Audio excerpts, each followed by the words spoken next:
చరిత్రలో నిలిచిపోయేలా 5 ఏళ్ల పాలనలో జగన్ చేసిన అభివృద్ధి అందించిన సంక్షేమాన్ని ఆయన బర్త్డే సందర్భంగా ఒక్కసారి గుర్తు చేసుకుందాం. అతను సంక్షేమానికి సరికొత్త అర్థం చెప్పి దార్శనికుడయ్యాడు. అతను ప్రతి పేదోడి గడపలో వెలుగులు పంచి సూర్యుడులా నిలిచాడు. అతను విశ్వసనీయతకు మారుపేరైన నాయకుడయ్యాడు. అతను కోట్లాది మంది పేద మధ్య తరగతి ప్రజలకు కంచంలో మెతుకయ్యాడు. కంటి నిండా కునుకయ్యాడు.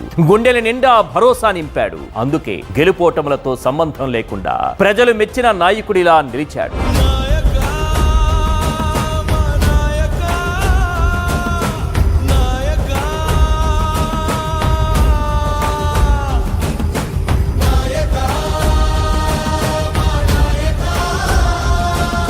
చెప్పింది చెప్పినట్లు చేశాడు.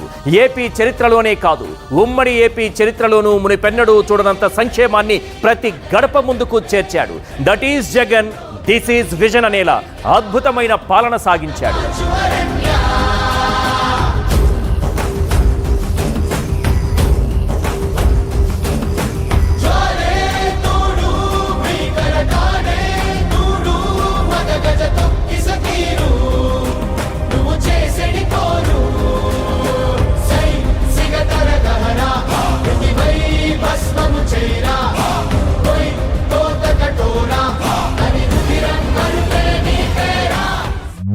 మరి ఇన్ని గొప్ప మార్పులు చేసిన తర్వాత, ఇన్ని కోట్ల మందికి మంచి జరిగిన తర్వాత మరి అభిమానం ఏమైందో, ఆప్యాయత ఏమైందో తెలియదు. ఏం జరిగిందో దేవుడికి తెలుసు. పెద్ద నేనైతే చేయగలిగింది ఏమీ లేదు. నువ్వు పంచిన నవ్వులు, పూచిన పువ్వులు, వంచనలిచ్చిన వేగా, వెలిగించిన వెలుగులు తొలగిన వేళే ముంచేస్తాయిగా.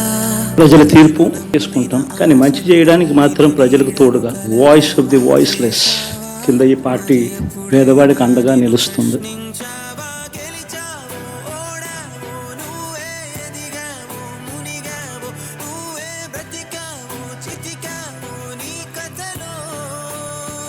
పేదవాడికి అండగా ఉండే కార్యక్రమంలో ఎప్పుడూ కూడా పేదవాడికి తోడుగా ఉంటూ గలం విప్పుతుంది.